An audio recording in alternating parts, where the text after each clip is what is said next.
Bill? Did you make it home? Where you at? Mm-mm. Not yet. I'm at the I think second to last bar of the night. Did you say We got a second late start. second We got a late start. second to last bar? So you guys are planning to go to another bar after this? I'm guessing. So if it's our regular loop, yeah. Fuck me, It's great. dude. Yeah. Sorry. We gotta talk about So some COC, man. Eye for an eye. Well, we gotta go over our background with the band first. All right, what's your background with COC? Never heard of them before. Well, I heard of them before, but never actively listened to their music. All right, that's my background too. All right, Tim, what do you got? You gotta um, carry this section. so yeah, I first saw them live when I was 15, and they changed my life. They were better than the headliner. So I went out and bought the album that was out at the time, fell in love with it, and have been a day one buyer of all the albums ever since. And to this day, they hold the record for the band I've seen live the most times. Who was the headliner the first time, anyways? That would have been Megadeth. Really? That No, checks out. was this back in the '90s or? Yes, sir, it was. I am old, and I was not at that show. So, All right. yeah. All right. So Bill, eye for an eye. Give it to Eye us. for an eye leaves everyone blind and unfortunately not deaf. All right. Holy shit! I'm trying to read this track listing. So, biggest thing, eye for an eye. My biggest comment on it.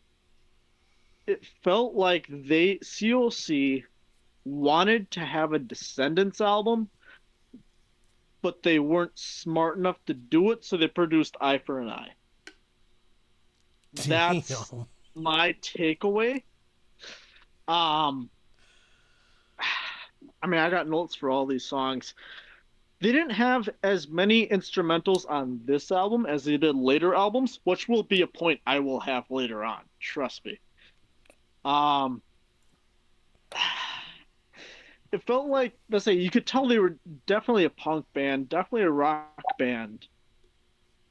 You could see it where, like, you could argue that COC started to do the initial metal wave, kind of, especially in the '80s. Not necessarily with this album, but you'll see with a couple later albums we get to here. Sure. Um, yeah, trying to remember my notes here, and I'm struggling to remember because I wrote these a week ago here. What'd you think of Um, Redneck? Do you remember Redneck? Redneck, that's right. I remember writing notes for that one. So, excuse me. Like, it the lyrics themselves made sense for like what the redneck persona is. But the issue I also have with this initial album, which it exists not just in Redneck, but in basically every other song they did, they just repeated the same line over and over again. And as I was listening to this album, I realized they don't give a shit about the vocalist. It was all about the instrumentals. That is true. Yeah, I got picked up on And that. Yeah. whatever the singer was singing, great. It's all about the guitarist and the drums. Bass, you'll get your time to shine later on. But right now, it's the guitar, the drums. Bass, we'll figure you out later. Oh, that's right. You're a big bass guy. I I love a good bass because bass combines the drums and the guitar. Well, let me ask you that. Do you know who Primus is? Yes, Okay. We got to get to And Primus. You like Primus? I like Primus. Okay. okay. Do you know who Bootsy is? That one doesn't ring a bell. Okay. Okay. We're gonna get you some bass if you like bass. I mean, I don't like listening to just bass, right? Like you need some balance with it.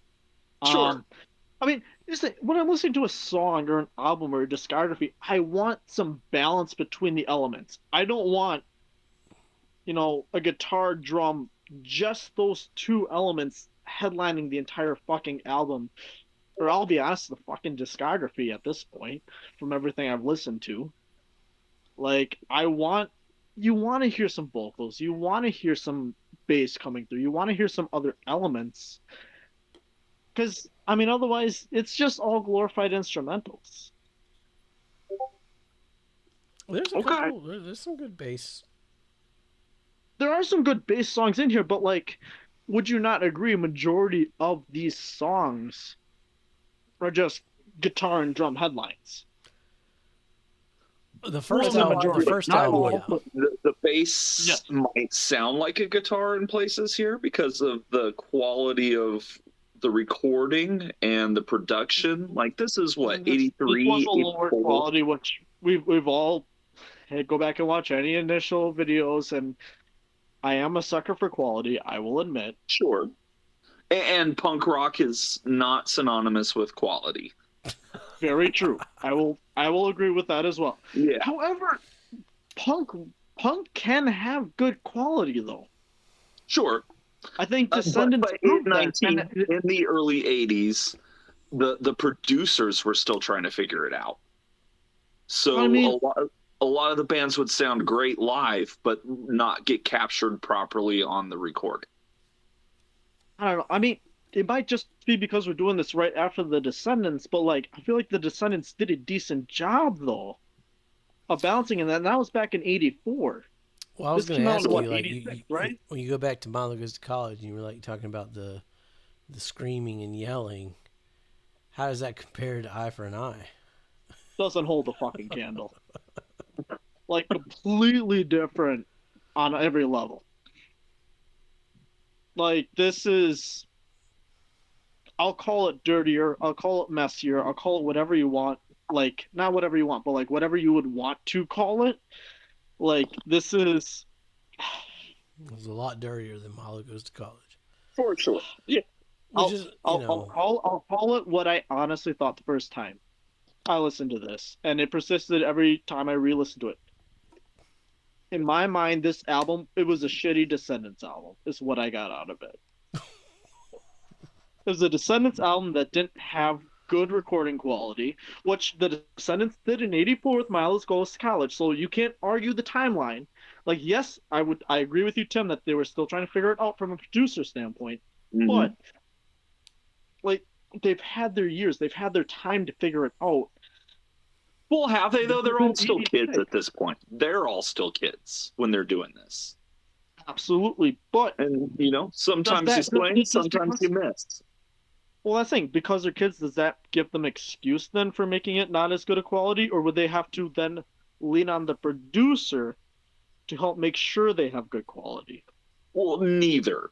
I mean, obviously, the producer should just give good quality every time. They should give the best representation of the band in front of them.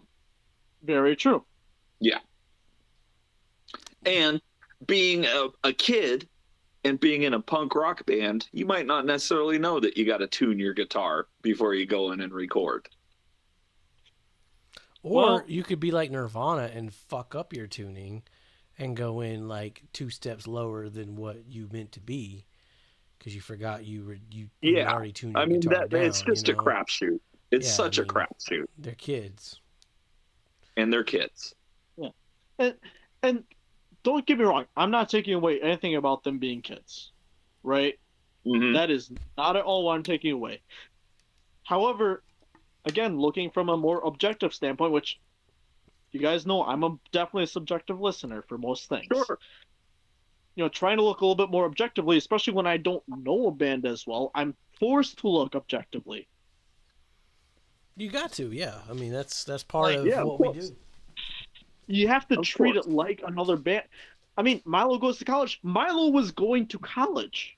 So he was also essentially just a kid. Right. Yeah. Honestly, you could argue people are kids until they're 25. Well, and the whole punk rock explosion in America in the early 80s was done by kids.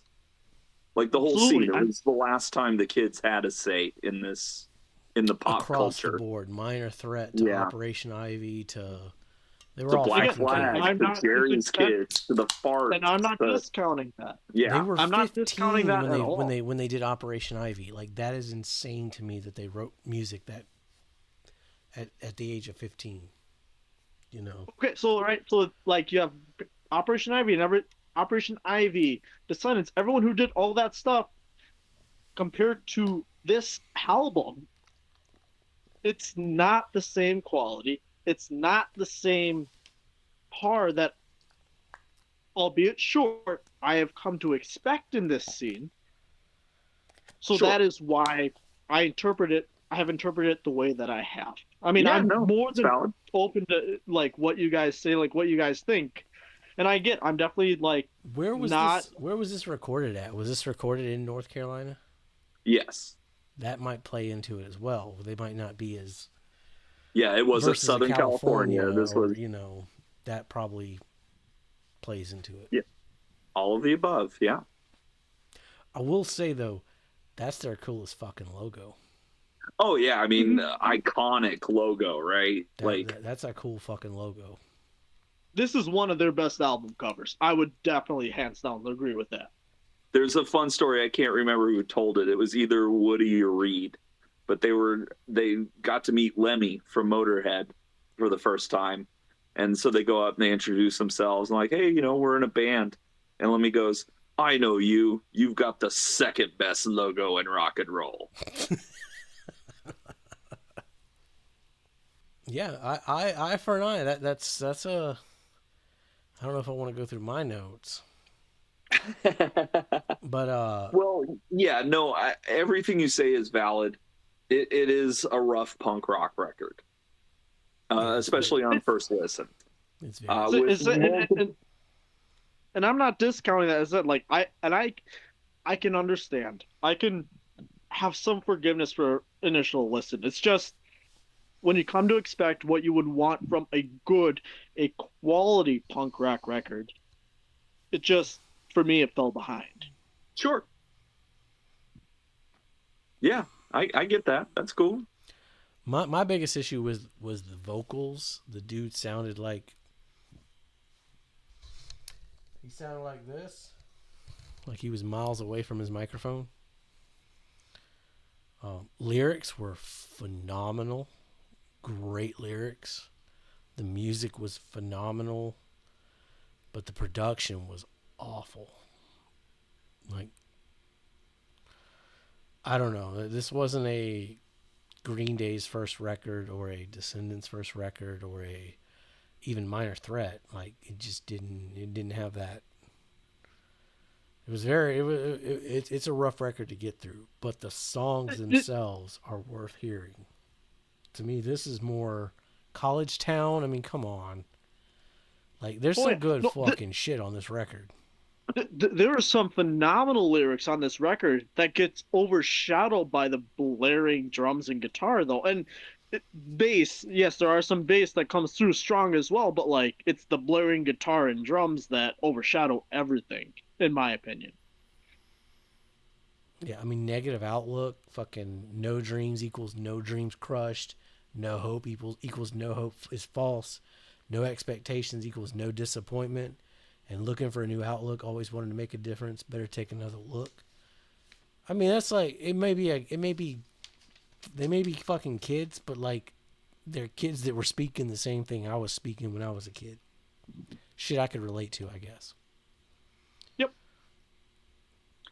Yeah, and I'm not going to disagree with anything you guys are saying. It is a rough punk rock record, uh, and just a rough record to listen to on first listen. I get that.